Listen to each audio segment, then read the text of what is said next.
folks, if we could take our seats. I love seeing the SDG Action Zone this full. You can clap for that. It is Friday afternoon of an amazing but long UNGA week, so it's amazing to see all these faces. Some of you are new, so I will just say this is an awesome space, and part of having you here is wanting you to post. So we want you to keep this conversation going on social media because we are bringing the world to the UN and the UN to the world. The hashtags are Act for SDGs, SDG Action Zone, and For People for Planet. And with that, we are going to have our final session under the Islands and Oceans amazing day 5 of the Action Zone that we've had today. And it's on island partnerships. Islands are on the front line of climate change, as we've heard, and they're leading on solutions that can be scaled globally. This session will highlight island bright spots and launch a new global island network to accelerate action, action, action on the SDGs. And they have 2 of their own special moderators, so let me welcome the first. Please welcome Executive Director of the Global Island Partnership, Kate Brown.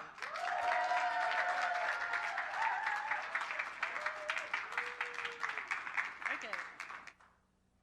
Is this on? Great. So welcome everyone to this event, which we're going to have. It's going to be very exciting and very fast, so it's 1 hour. So you may feel that your head is spinning a little bit, but we will have time. Maybe you can chase people down outside to ask further questions. I'm going to bring up our panelists. We're going to have 2 very short panels. With one panel is going to focus more on the international, global, national space, and the second one is going to look more at local implementation. The title of this event is really about localizing the Sustainable Development Goals in an island context. There will be a chance, if our panelists stay on time, to actually have questions. So we'll have questions at the end. So can I call on our first panel, which is Ambassador Spencer Thomas, the Multilateral Environmental Agreements Ambassador of Grenada, John Gilroy, the Deputy Director for UN Policy with the Government of Ireland, Celeste Connors, the Executive Director of the Hawaii Green Growth, and Yoko Watanabe, the Global Manager of the UNDP Global Environment Facility Small Grants Program. So I'm going to start.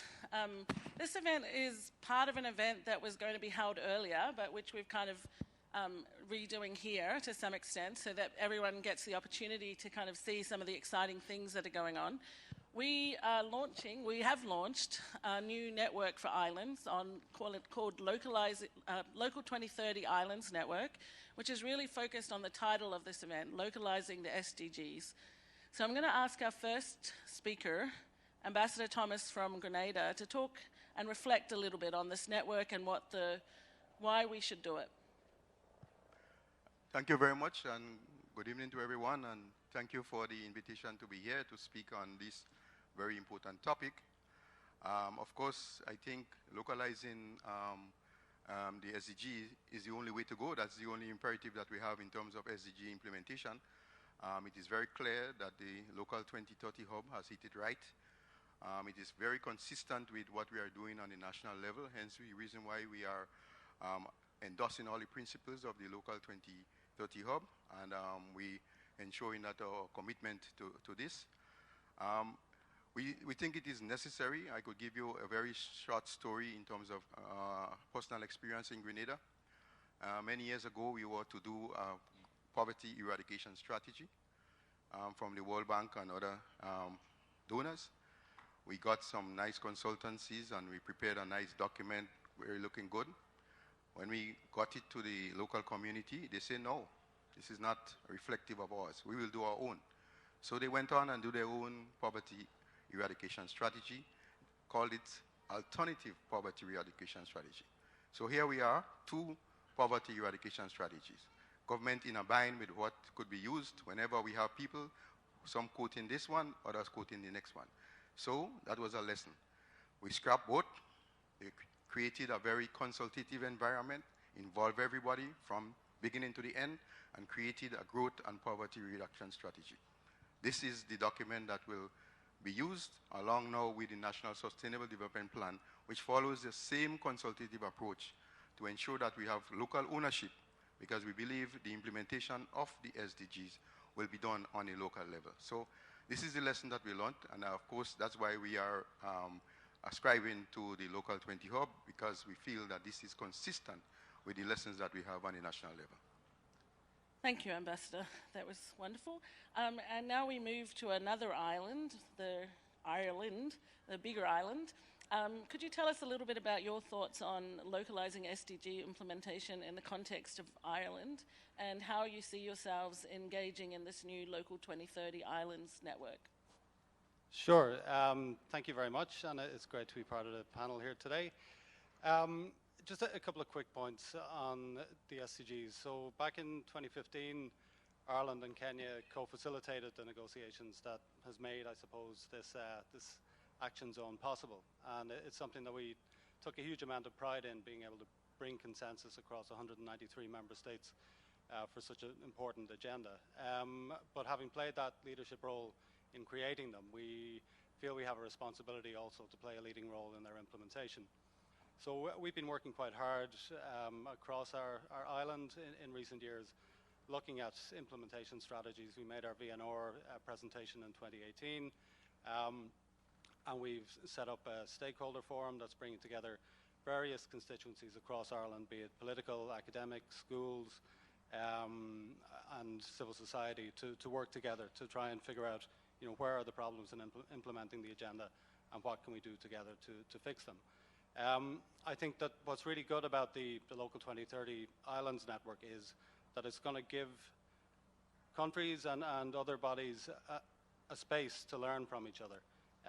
I think that maybe too often member states look at the SDGs and they go, okay, this one is for health, this one is for environment, this one is for our education ministry, and they don't really look at the holistic essence of the agenda. And I think that by bringing together these various bodies through this network, I think there's a real opportunity for learning and maybe kind of getting ahead of the curve a little bit in how we implement the agenda. And I would mention one particular example of something that Ireland has been developing with the Statistical Commission here in New York, is a new kind of interface or dashboard that's tracked our Central Statistics Office data across our island, and then linked it to indicators of the SDGs, so that you can go online, you can look at a map of Ireland, you can pick a goal, you can drill down into town, into county, into community, and be able to see where progress is being made, and more importantly, where progress is not being made. You can see patterns emerge, you can see what policies are working, which ones aren't, and look at that at the macro, but also, most importantly, the micro level. And in developing this software with the Statistical Commission, it's been done completely open source. It's something that Ireland is very willing to share with our partners, and we hope that in this particular example and many others, we can provide an opportunity for others to learn, and we want to learn from others too. Wonderful, thank you. And I actually have Irish blood, so I'm very happy to see Ireland on the stage, among many other things. And our next speaker will be Celeste Connors from Hawaii Green Growth. She'll talk to us a little bit about the network and about why Hawaii and Hawaii Green Growth and the Aloha Plus Challenge are engaged. Oh, thank you so much, Kate, and it's a real pleasure to be on this panel with fellow islanders, and want to also mahalo the colleagues that we have here from Hawaii who've traveled all the way to the United Nations to celebrate local implementation of the SDGs. And I would say that for us, what is interesting about this initiative and why we're delighted to be part of the network is because Hawaii's sustainability framework actually predates the SDGs, and launched actually in Samoa during the SIDS meeting. We launched the Aloha Plus Challenge, which is Hawaii's 6 statewide sustainability goals with ambitious targets. We started with a 70% clean energy goal, which we now have a more ambitious clean energy goal to be 100% clean energy by 2045. And we're delighted with that. Yes, thank you. We also think that we measure what matters. And I would say islanders are inherently systems thinkers. And a lot of the work that we're doing actually is looking at things that worked 1,000 years ago, especially in an island context. So we have these 6 statewide sustainability goals, and then as a community, we took the process of a 3-year convening where we actually engaged all of our counties, civil society partners, business partners to determine locally and culturally appropriate metrics and indicators.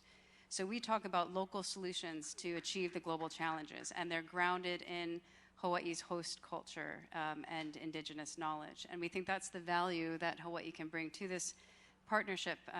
Also, Hawaii, we have unprecedented political coherence with the leadership from our 4 county mayors, from the governor, from the Office of Hawaiian Affairs, our state legislature, even our judiciary. And we work very closely with our business community as well. For us, it's an ongoing process. It's not a one-off consultative process, but we meet monthly to convene and to determine, do we continue to measure what matters? And in this way, through our partnership with GLISPA and colleagues here today, we think that we're helping to bring an island worldview to the rest of the world, because we think that we're all islanders living on island Earth. One particular aspect we're most pleased about is our dashboard, similar to what John and Ireland are doing, and what we look forward to doing together is measuring and tracking our progress through a dashboard with open data that's on our state.gov website. And in this way, we're also engaging our youth. They are looking at the dashboard. They've developed different ways of taking that data and reflecting the work that they're doing in their communities as well. So in that way, we're very excited to move forward. One thing I would like to note is that with our colleagues, Hawaii will be planning to announce the first statewide voluntary local review that we will be working on together this year. Thank you. Wow. Congratulations. It's great to see another island really trying to tackle sustainability and how you engage in this international space and demonstrate what you're doing, as well as learn from others. And I think our next speaker has a lot of experience from that, besides coming from the islands of Japan. Yoko is with UNDP, with the Jeff Small Grants Program implemented by the UN Development Program. We've been doing a project, the Global Island Partnership and UNDP, Jeff Small Grants Program, for the last 2 or 3 years. And some of it is building on work that has gone on in Hawaii, in fact.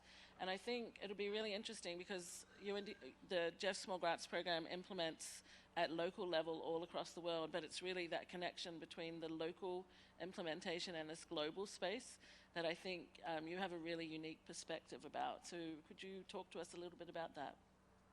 Thank you so much, Kate, and thank you very much for inviting us here.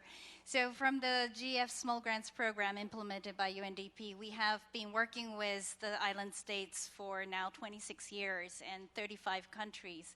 And actually our name is Small Grants, but we have invested in the past 26 years about 1,000 projects, about $100 million of GF and also other donor funding in these countries. And what we have learned through these processes is basically 3 things: inclusion, innovation, and impact.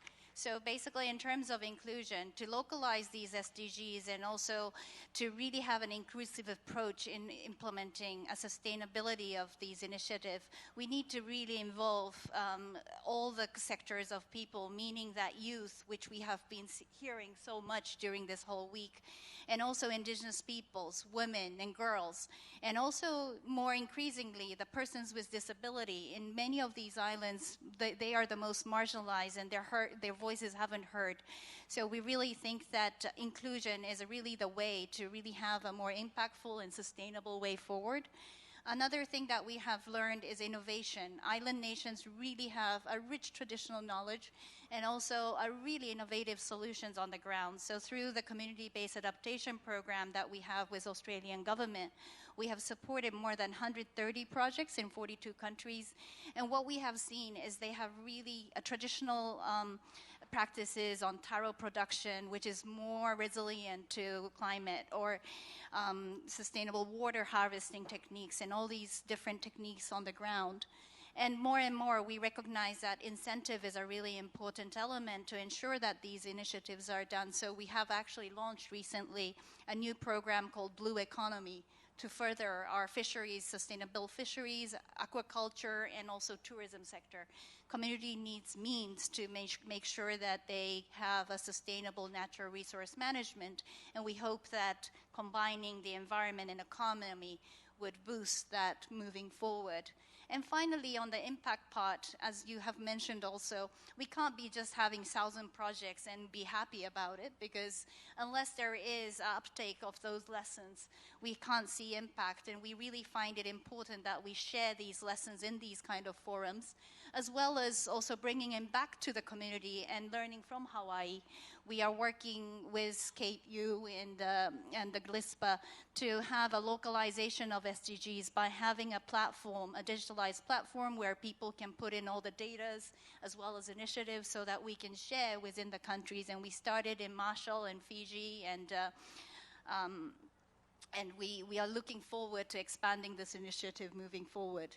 So with that, I really think that innovation, inclusion, and impact moving forward, and having a partnership like this with Local 2030 will really further that agenda moving forward. So thanks so much. Thank you, Yoko. I'm going to thank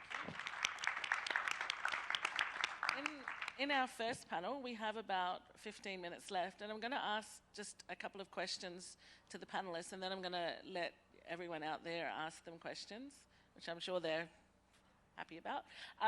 So think about your questions. But I wanted, Celeste, you talked a little bit about an island worldview in the perspective of SDG localization. What do you mean by that? Well, I think myself, having grown up on an island and seeing our children and the way they're educated, children in islands have an inherent understanding of sustainability. In Hawaii, we say mauka to makai, mountains to the ocean. Kids understand that what happens in our upper watershed affects what happens downstream, and the need to steward our land and water resources inherent. Therefore, when I think about what we have the opportunity in islands is to create these educational policy pathways for our youth, to share that island worldview, inherently systems thinkers. And the opportunity, I think, with SDG implementation, and in particular the Local 2030 Island network that we're launching today, is that we see the opportunity to integrate our climate and energy objectives into SDG implementation. Again, this is something that is inherent, particularly as we look at implementation of projects at the water, energy, food nexus. We have these incredible goals. And when you live in an island context, you recognize that we've probably mapped out all available land resources to implement these goals. We have a doubling local food goal in Hawaii and a clean energy goal. We have housing needs. We have a whole series of things that we're looking to implement, and islanders will very often come across some of the trade-offs and the discussions that will need to happen in order to implement that sooner, perhaps, than in other places. And I think this is the real opportunity, partnering with the UN system and everything that has to offer at every level of government, local, jurisdictional, national, to really achieve that. So I think this is where islands can lead. This is what I think is an island worldview, and the contribution that islands can make to major economy transformation. Thank you. Spencer, I think I can see you with your microphone. Well, on this question, I think I could maybe say something that might look like an oxymoron. I think we need to localize multilateralism, and I think that's the point. Let me just make a quote from the ministers, because he gave me a missive to ensure that this quote is made. Action on the local level is indeed necessary to address the global climate change problem, a barometer of success for SDG implementation that will energize the multilateral process. So in other words, that's the oxymoron. We need to localize the multilateralism. Thank you. John, do you have any comments on an island worldview? Yeah, I'm just trying to think back through my own island history over many, many years. You know, I think our Prime Minister, our Taoiseach, he talks a lot about how he sees Ireland, and he talks about Ireland as in his mind being an island at the centre of the world. And I think that's a feeling for a lot of island people. Your center is your home, I suppose, and that's the center of your world. But as an island people, we tend to have a strong relationship with the ocean. We tend to have strong traditions of migration. Ireland's diaspora, our population currently is about 5 million. Our diaspora is about 70 million worldwide, and we have this global network of people who consider themselves Irish all over the place, and a lot of them here in New York. I think that sense of being small but kind of being connected and being everywhere at the same time is something that's quite common across many island people. And that's what the SDGs need, really, is this global community working together to deliver. And to come back to my earlier point about learning from each other, and that's what communities do. You learn from each other's successes, each other's mistakes, and we need to come back then to the ambassador's point. This is it exactly. It's localizing multilateralism to get that sense of family, that sense of community, that sense of responsibility to the other, not just yourself. That's at the core of many working communities, and that's the kind of ethos we need if we're going to reach these goals and targets by 2030. Wonderful. And I'll ask our person that grew up in Japan if you can reflect on that, even within the context of your current position, Yoko. No, thank you. I think it's really the integration, sort of the integrated approach that comes from the island view, because the thing is, in a larger landscape, sometimes it's really difficult to see the interconnection of the environment and economy, or urban and rural sometimes, or how environment impacts your economy. But in terms of island is concerned, it is because of the size of it as well as the sort of intensity of it. You really see the impact of environment degradation right away. And in order to address that, you really need to have an integrated approach. You can't be just thinking about, okay, we do biodiversity conservation or climate change, It has to be a holistic way of doing sustainable agriculture or sustainable fisheries. And coral conservation will have a whole impact to the whole economy. So I think that integrated thinking is all sort of nested in the island thinking. And I think what the solution is also that. I mean, in order to solve this daunting task of climate change, we really need to bring in all sectors and all sort of different actors together so that we can tackle this issue more sort of holistically and working together. Awesome, thank you. And so we have about 10 minutes left, and I can see people may want to ask questions. Anyone? Oh, at the back. Oh, and there's also another. There's an argument about at the back. Are you from Turtle Island? No, I said I'm from Turtle Island, which is the original name of this country. Okay. Oh, let's okay. ask Anyway. this way. So, my name is Ariel Rojas. I'm an ECOSOC NGO representative here, and I'm an islander from the Caribbean. And I connect with what you say, that you grew up with the sense of survival in the islands. And when you get out of the island, it's kind of difficult sometimes to detach your identity from that survival skills that you get, and that help you sometimes to go more and more. So my question to the panelists is like, if there a way that we can create a blue coalition of islands that really address the particularity of the small nations, that most of them are developing countries. Because what happened right now, if climate change, the first nation to disappear are going to be those islands. The continents are going to stay there, but the first consequence will be islands. So I wonder if there is a way that to create like a blue fund or a blue strategy or a blue game or a blue whatever that really put in the map the islands, because when there is a discussion about climate change, a lot of people talk, but none of the islanders are in the conversation. So I wonder if there is a way that we can create this every year, because every year islands are in the danger to disappear. And we are in an island, and nobody believes that this is an island. Everybody believes it's a continent. So my question is like, is there a way that civil society can work in really creating a forum where we can discuss this on an annual basis, and no way for the UN to call us, because it is us that want to survive and our culture. So if we disappear, our culture and our identities are going to be in the history and not in the future. Thank you. Terrific. Thank you. And I think we'll take another question, Megan. Hey, my name is Megan Smith. I'm from Shift 7, and Susan Elsner is also here from Shift 7. We work together with the UN Foundation, with Local 2030, and the Global Innovation Exchange to host the UN Solutions Summit. And so I wanted to share that we kind of took a page from that Solutions Summit with you guys on Earth Day. So a Solutions Summit is as old as the SDGs.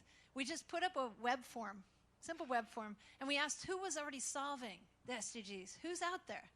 And the first year we got 800 submissions. This year we got 1,400 submissions from 141 countries in 3 weeks. And then, yeah, amazing. So many people are already doing extraordinary things.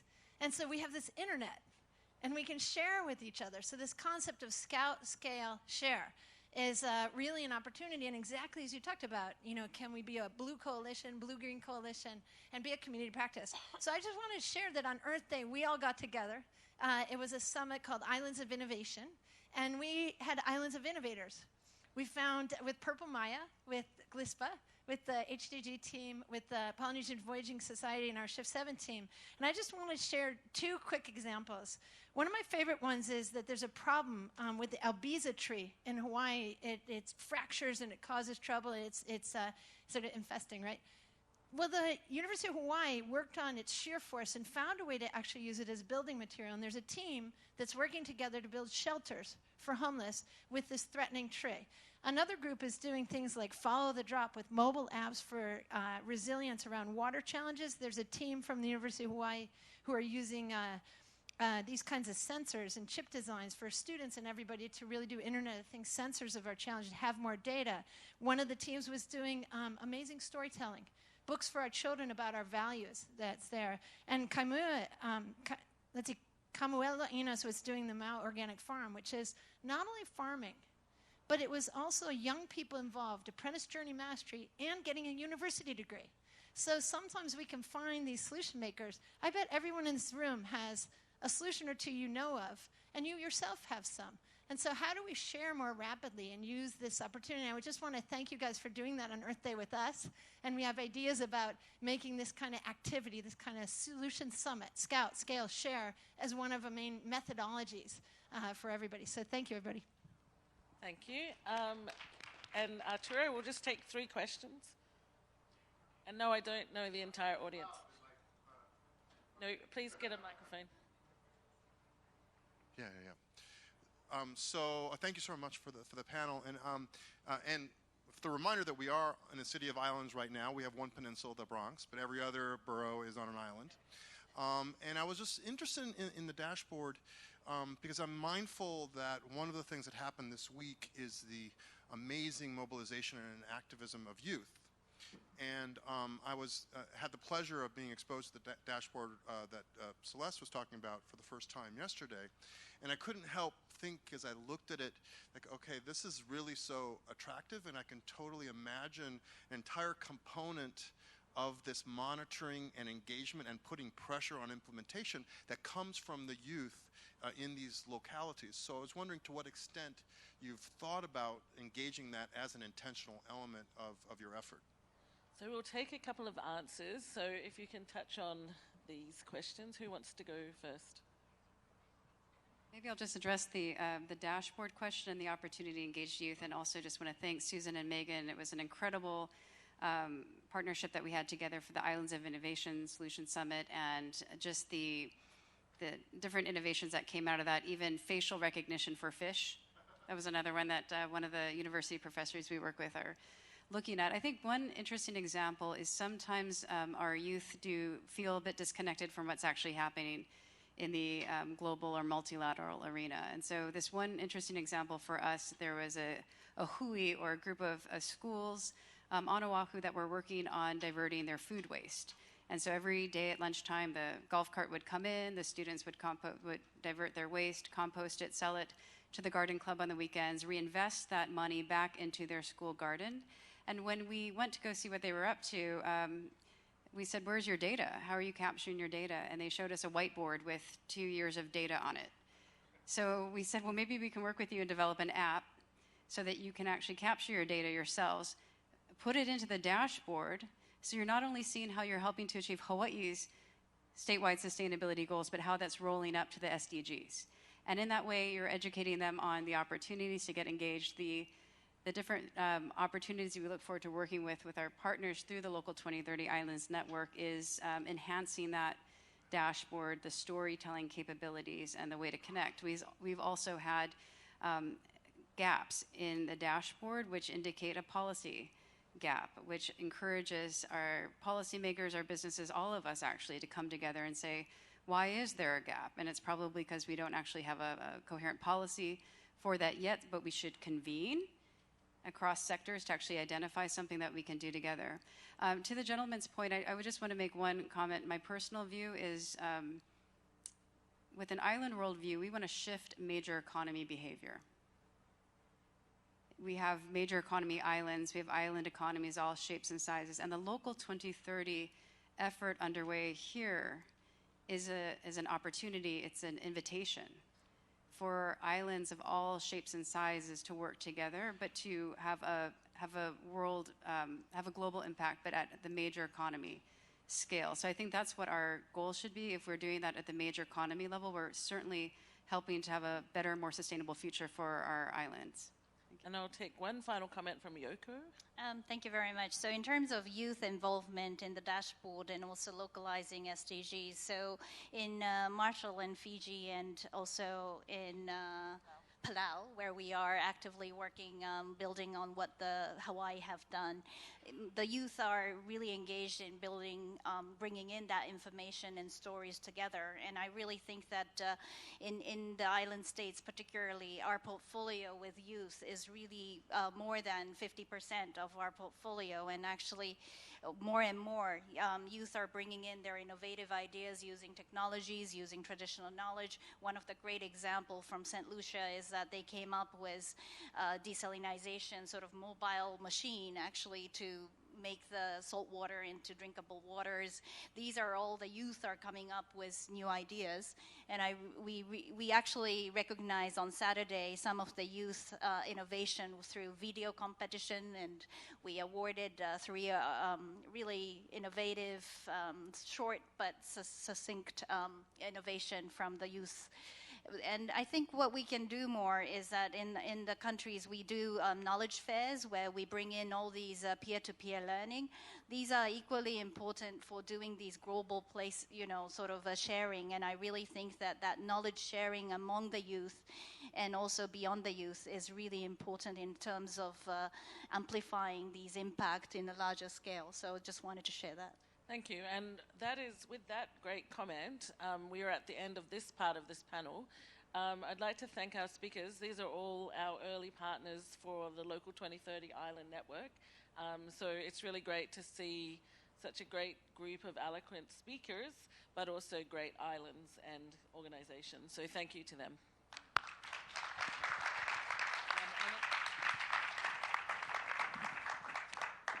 And I'll introduce Arno Bourgeois from Island Impact, who is going to take over.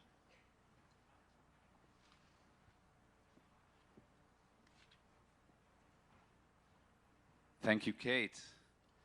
And although this part, I feel very lucky because I'll be able to moderate the part that is all about action and things that are happening on the ground.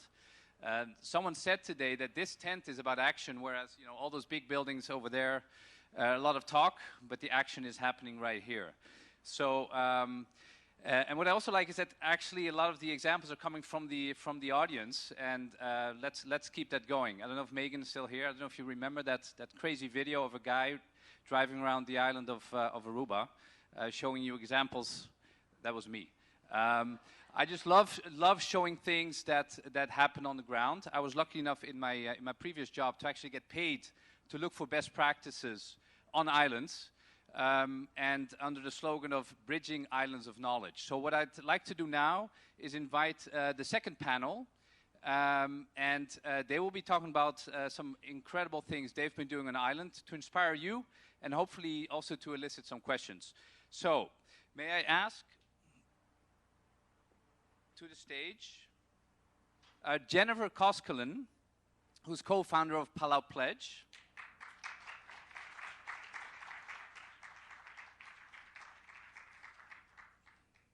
Welcome, Jennifer. Who here has heard of the Palau Pledge? I mean, we'll hear more. I mean, a fascinating story of sustainability linked to tourism. The second panelist I'd like to ask is Anne Botticelli, Senior Vice President for Corporate Communications and Public Affairs of Hawaiian Airlines, I should say. Welcome, Anne. And the third speaker, Alfredo Coro, who is the Mayor of Del Carmen.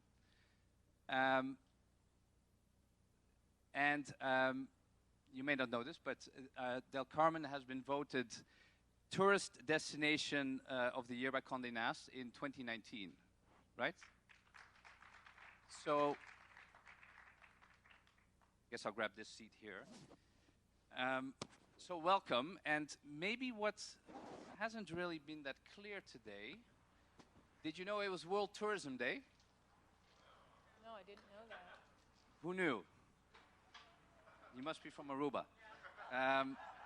So it's World Tourism Day, and this wasn't planned, but I mean, if you look at the lineup, these are, kind of world leaders in tourism. So let me first give the floor to Jennifer, and to say a little bit about how your experience with the Palau Pledge, how that has linked to the SDGs, and maybe also to the new initiative, the Local 2030 Island Network.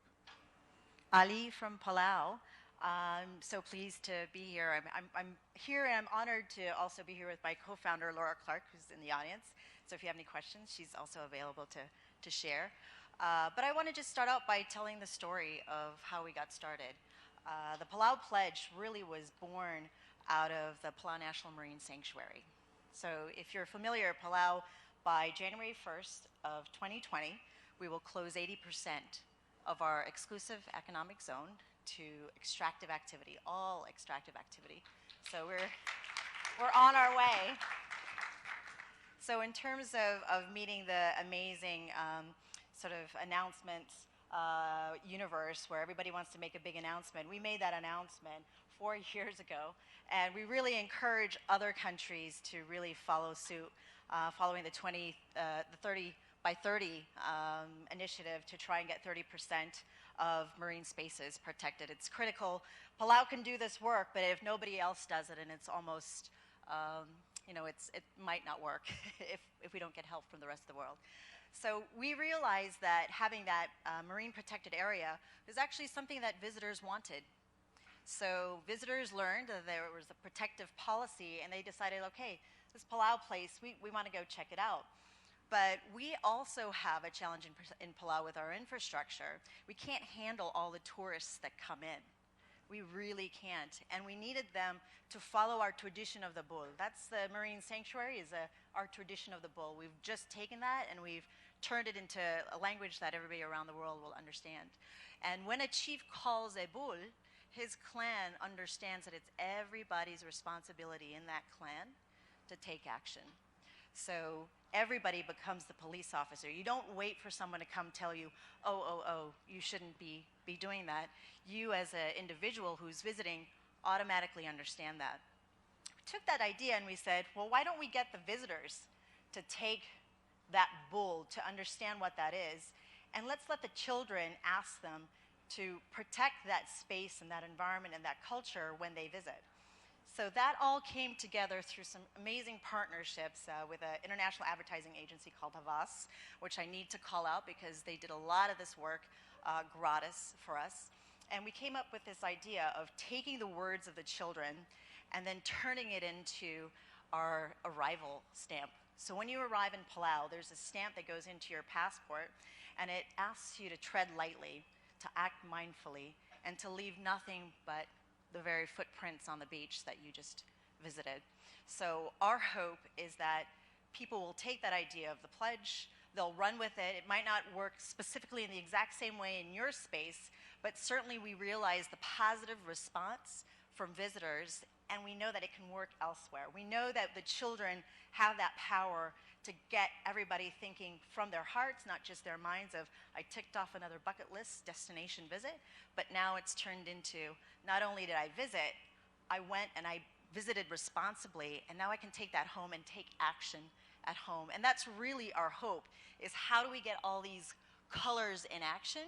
And it's really these individuals. How do we get those individuals to take their little visit to Palau and turn that into something that is meaningful back home in New York, back home in Tokyo, all these big places that frankly are doing maybe some activities that don't really end up very well for us downstream when the plastic flies in because the winds are flying in from the west, or the currents are flying in from a place that wasn't able to manage their space as well. So I really appreciate having this opportunity, and I'd love to hear more from the rest of the panel. Sure, thank you. Thank you. Now, I'm sure we'll have a lot of questions, but I guess the return of investment on your advertising budget was incredible. We didn't have an advertising budget, so that's so what we really did was we killed it with the public relations. And that's Laura's area of specialization. And also, we really chased down advocates. So we have to thank a lot of those folks who initially signed the pledge, the Leonardo DiCaprios, the John Kerrys, Queen Noor. I mean, we literally chased them down and said, could you please sign this? And then could you please post it when we launch the arrival video and we launch the immigration initiative. So it all happened December 7th, 2017. In the first month, I think we got 1.5 billion hits. It's gone beyond that to over 4 billion. So we're really pleased. And it also has resonated in a space, the advertising space, where you wouldn't necessarily expect it. So we've kind of killed it. Nice. DAD, Con, the first SDG, Con Lion. And what we've done is we've activated those guys who are influencing the businesses whose products sometimes come and visit our shores unexpectedly. So that's how we're trying to scale up with our little project in Palau. All right, thank you. And you've promised to share the script of Chasing a Celebrity, right? I mean, we'll all find out. So, take your shoes off, that's the trick. So I'd like to ask the next panelist, Anne Botticelli, Senior VP for Corporate Communications and Public Affairs for Hawaiian Islands, and especially maybe also to highlight the Sustainable Business Forum and your involvement with that. Yes, my pleasure. First of all, do go ahead and Google the Palau Pledge because it's really lovely and inspirational. Hawaiian Airlines is Hawaii's airline. Basically, we're just about to celebrate our 90th birthday. That will happen on November 11th. So we were the first airline serving Hawaii, and we have a long and proud record of continuous service there. And so we're very much involved in the tourism economy in Hawaii, which is the economic driver of Hawaii, has been for a long time and will be for a long time. And we are also aware that the thing that gives Hawaii its competitive advantage as a tourism destination is our environment. So it's important to us that Hawaii pay attention to the environment and that the environment is properly cared for in the Hawaiian Islands. We're a member of the Sustainability Business Forum, which is part of the Hawaii Green Growth Local 2030 Islands Hub. So not only are we a participant in the dashboard that Celeste talked about, but we have our own initiatives as part of the Sustainability Business Forum. There are 17 businesses and foundations that are participating in the Sustainability Business Forum. And we have a couple of things going on. One of the things is that we have we track sort of our, some of us track our energy use and our energy efficiency, and we have a dashboard for that we launched actually just last Monday. And we also have gotten together, 10 of us have gotten together to support a pilot koa forest carbon offset project to see if we can maybe have a market for that, see if that's scalable. and maybe build a new sort of green industry for Hawaii. And that's a particularly exciting thing for us. So it's something that I think is, you know, in our community in Hawaii for a long time, there was this sense of if it was something that businesses wanted, it was naturally bad for the environment. There was this sense that businesses and environmental groups were natural enemies. And I think that's just, first of all, not true. But it's something that has to change. And the Sustainability Business Forum, to me, which is growing through the good work of Celeste and the team at Hawaii Green Growth, is something that can bring together groups that shouldn't be enemies, but are in fact natural allies. And together, if we're all going to really close the gap that we need to close on this climate change problem, we have to be working together to be part of the solution together. So very proud to be part of the HDG framework and very proud to be part of the Sustainability Business Forum. Thank you very much. And obviously a great example of the private sector working towards the SDGs. We have great meetings. You know, they're very candid, and you know, we have utilities. We're an airline. We have, as I said, some foundations in the room. We have some developers in the room. Celeste makes us follow Chatham House rules, which is, you know, people get to be quoted but no attribution kind of thing. So it's a great way to have a good, candid discussion about what is happening in our community and how we can get together and support forward movement in our islands. Excellent, thank you very much. And then our third panelist, Ms. Alfredo Coro, Mayor of Del Carmen. I have to admit, I haven't been, but now that I know it's the winner of the Tourism Destination of 2019, I think I certainly need to. Maybe you can say a little bit more about how you both won that award and your sustainable development or your sustainability efforts in Del Carmen. Again, first, thank you for the invitation. It's really an honor for a small island, small local government to be here to share our voice to the world. First, let me correct. The destination is Siargao Island. It is an island in the eastern part of the Philippines, and Del Carmen is one of the 9 municipalities in the island. And we also host the largest contiguous mangrove forest of the Philippines. So our story is more about the transformation of focusing on tourism towards connecting with people. A lot of the tourism approaches that we saw before we implemented our own tourism program was focused on particular sports, particular attractions, in terms of promotions. And what we did was to redefine tourism as a way of connecting, not only with the environment, but also with people, with local people. So we kind of framed it as a social tourism experience.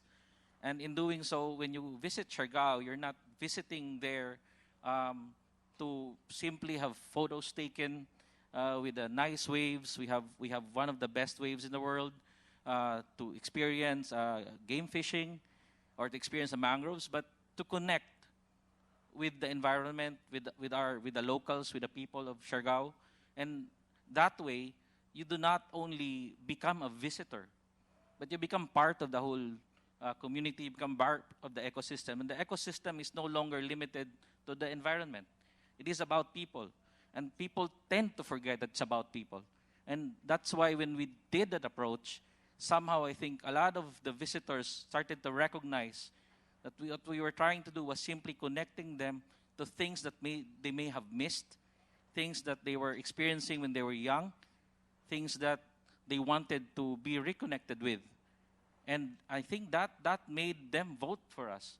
And they were experiencing it in a particular remote island in the middle of nowhere. And from nowhere, we are now #1 in the world. Well, congrats. And we have 10 minutes and then we'll left for some questions. Just curious, did you have another island as an inspiration for the work you've done, or? our inspiration didn't come from islands. It come from our people. When our people started to try to ask questions, why are people coming? Or if they are coming, what are they doing? Are they simply coming here to buy out our lands and start their own businesses? Or are they coming to actually help us to do stuff? But when they started to ask those questions, we also wanted to ask back, so what do you think? And they started to say, you know, we don't want them to just come and go. We want them to understand why we're doing what we're doing, and if they appreciate it, you know, somehow make some profit out of it, but sustainably. And that inspiration is really coming from people from our locality, taking their interests, their own dreams and aspirations, and putting it into some concrete process that somehow becomes a business and a micro enterprise, a sustainable enterprise that deals with communities, that deals with people, and making them become part of the whole solution. Excellent, thank you. So let me open it up for questions. If there are any burning questions, please raise your hand. Was it your hand or your hair? Fixing your hair. Arno, if you don't mind, you had asked how this connects up. He thinks it's out in the audience talking. You were asking how this connects to Local 2030. Took a while. Local 2030. I love the aspect of how different islands have their own traditions, have their own way of living in their ecosystem, and have their own challenges. And they go through those challenges. And because we're so connected to why did that banana tree not have a good number of bananas that I expected, and why did my taro not grow the way it did, or why is it I went fishing in the same spot I always go fishing at, and it's not giving me the same cooler full of fish, which is what we always expect when we go out fishing. It should just be easy. I think the reality is, because we live in those small places, we have to know every little thing that goes on, just like we have to know everyone's business.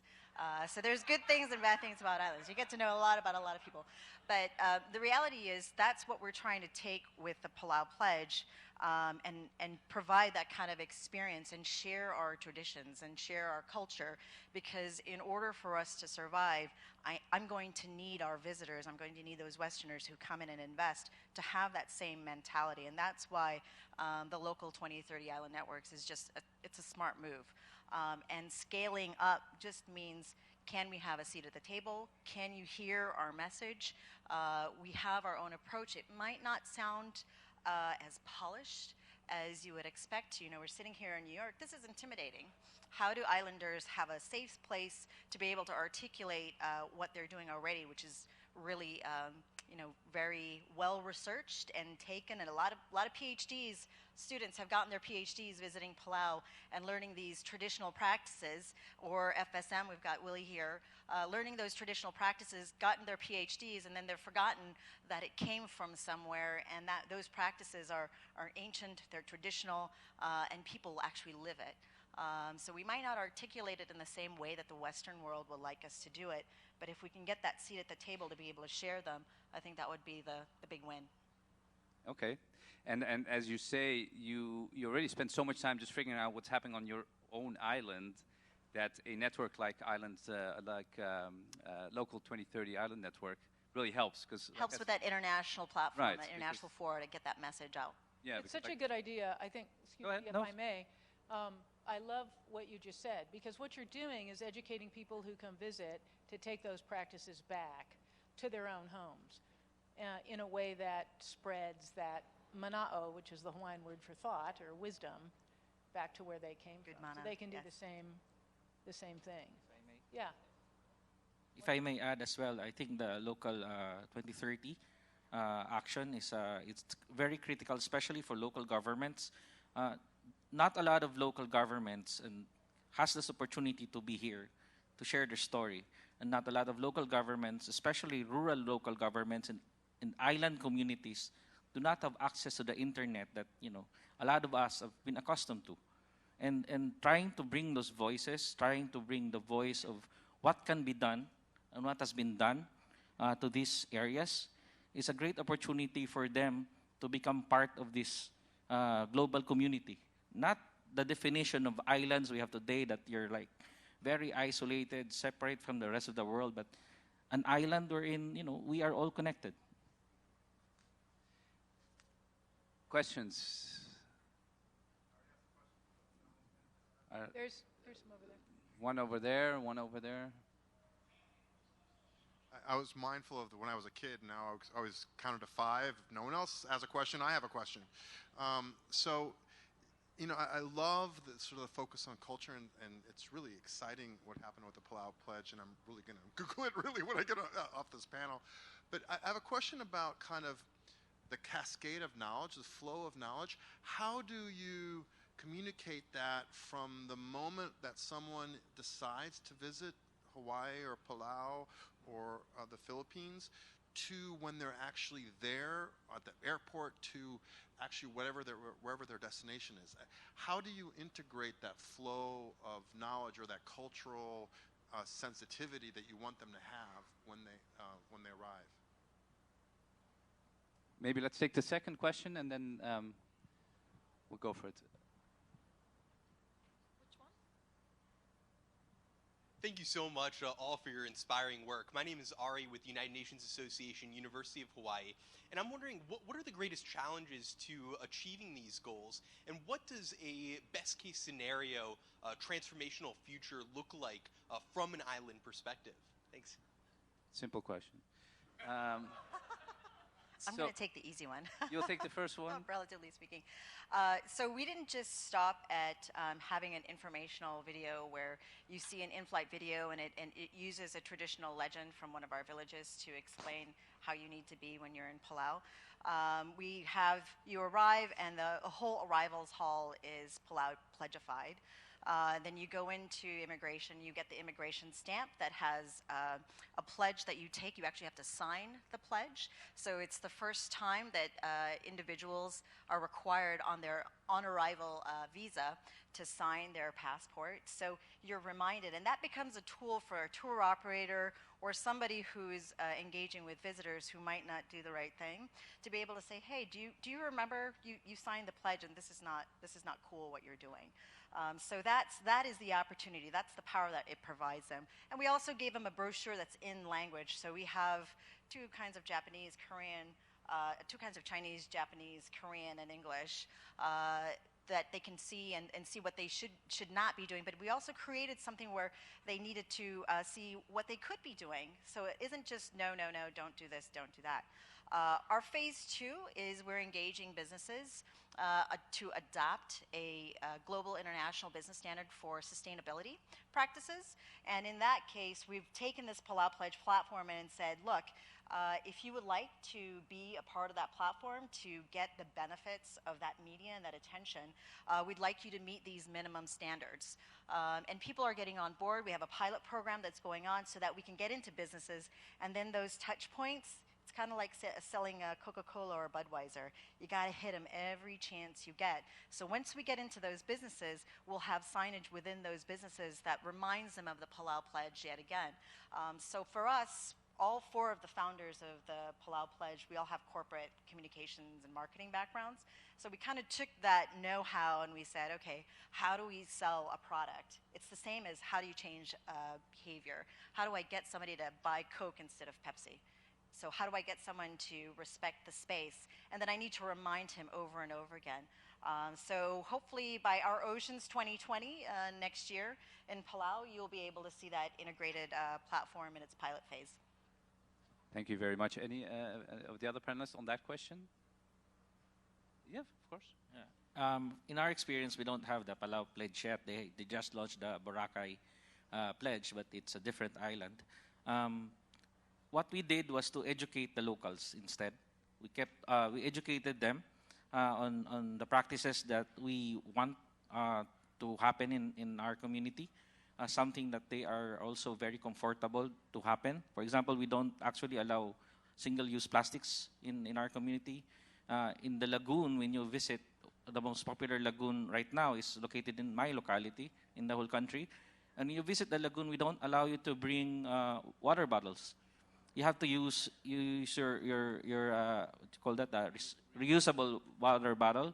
We don't serve food there, so that pollution will be limited, and that very old lagoon, it's a 250 million year old primary forest, will stay the same. And when we did that, they were the one educating the tourists.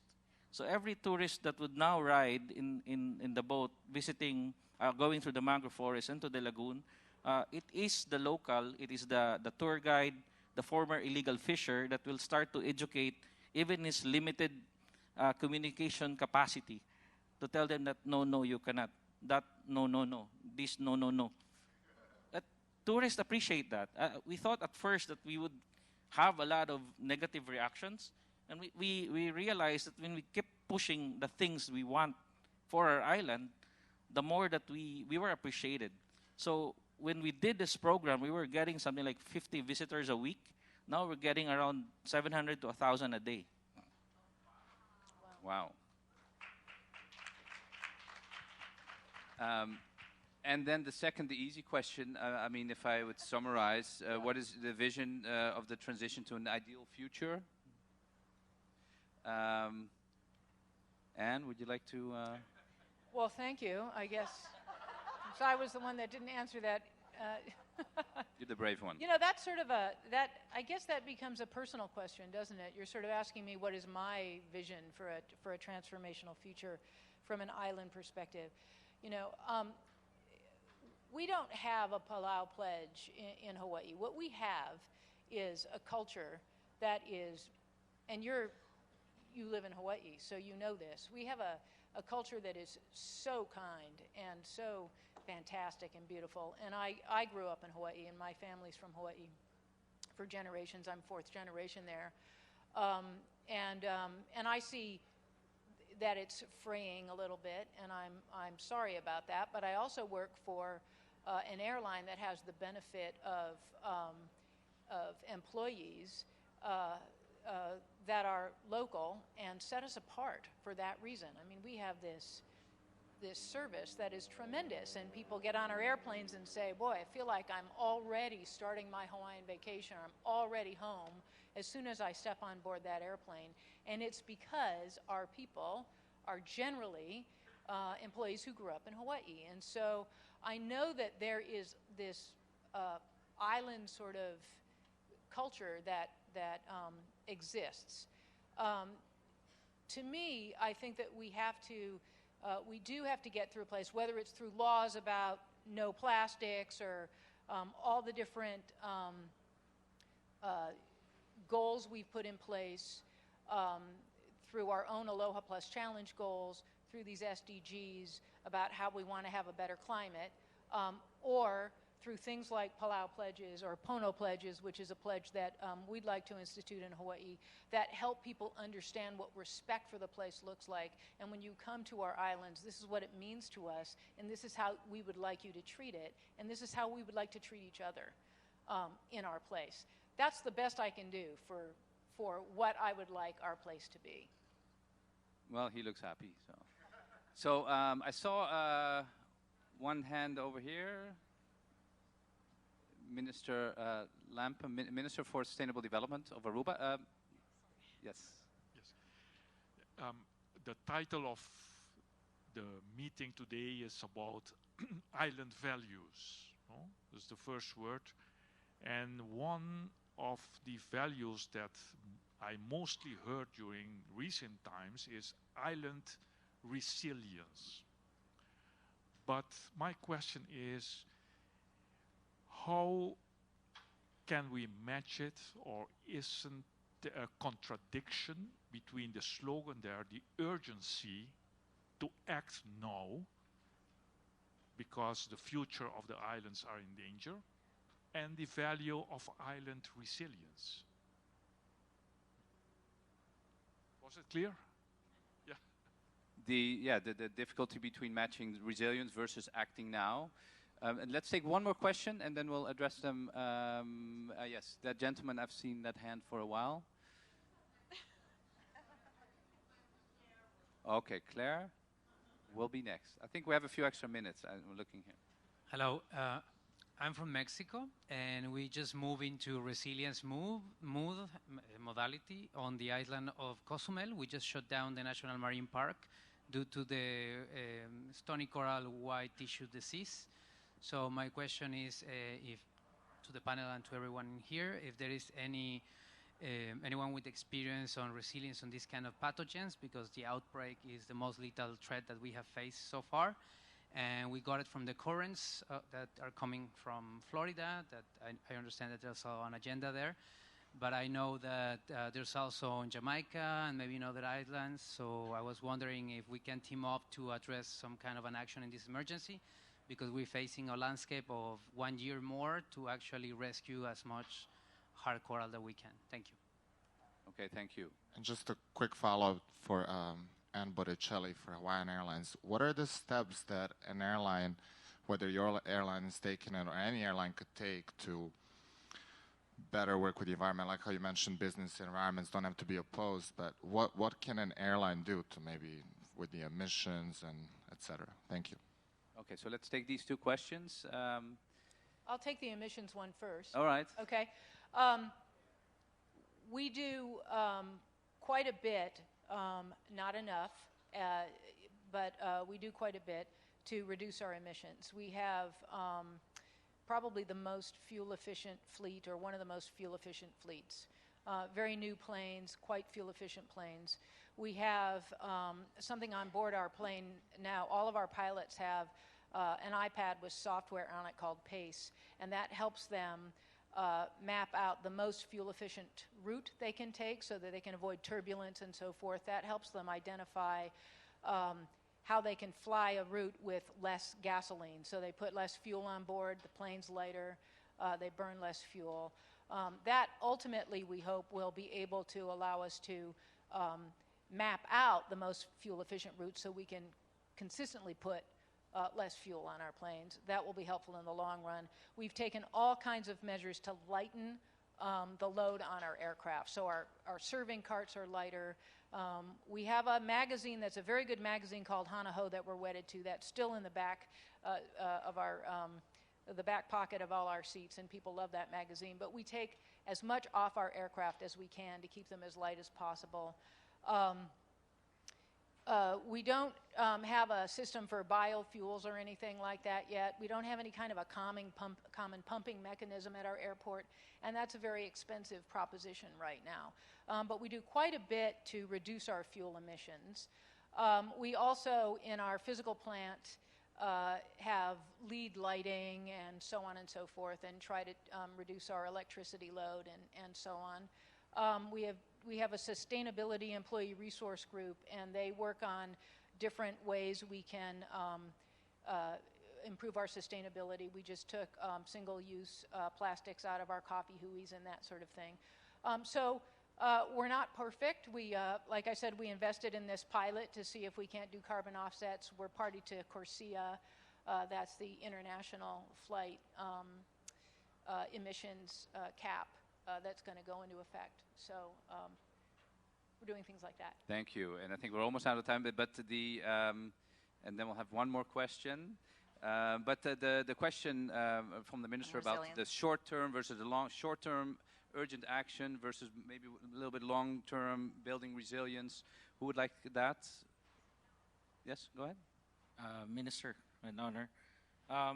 In our experience, we have our own interest, as you mentioned, values, commitments to ourselves, to our families, and taking into account all of those things, then we added components of science and technology, and all these data that allow us to make better decisions now gave us the opportunity to actually, even for a small local government, to ask a large amount of funding from the national government to address problems that will happen in the long run. For example, in the Philippines has its own People Survival Fund. It's a climate adaptation fund that's being directly funded by the national government annually, almost ₱1 billion. I don't know how much is that in dollars, but it's a large amount of money.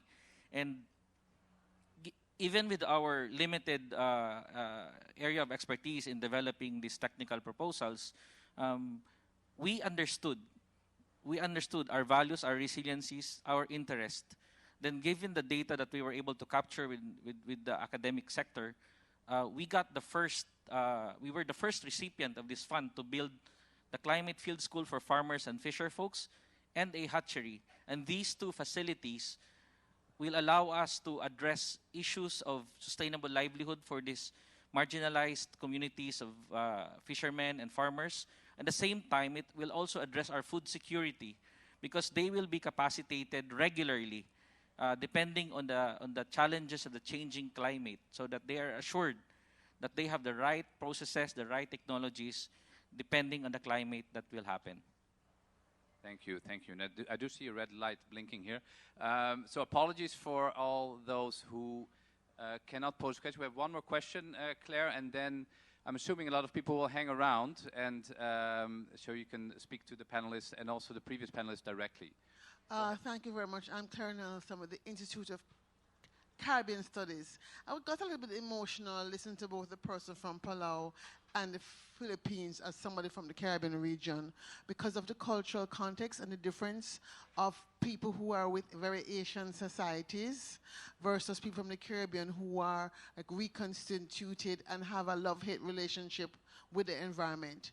And so one specific thing I'd like to see Local 2030 do really is in the same way the ACP has been talking about south to south, can we have like the Palau and St. Lucia experience where the inventor from St. Lucia gives this boat to a Palau? Can we deepen that to have more people-to-people exchange around, let's say, the ancestral memory and traditional knowledge, which for many Caribbean people does not exist? As a formerly enslaved people, we don't have that relationship. And so I think there is some storytelling and story making that might help to reorient some of the mind shift that has to happen for people from the Caribbean, the fisher folk, the farmers, who still feel very much at war with the status quo and the tourism sector. So I would really like to say south to south, sister city or something, and Palau, St. Lucia is a perfect place to start because they already have started that work. Let's do it. Thank you. Thank you. So with that, I'd like to close this session. Thank all the organizers, the panelists. Thank you very much for your insights. Please linger if you have any more questions, and then, yeah, let's get down to action.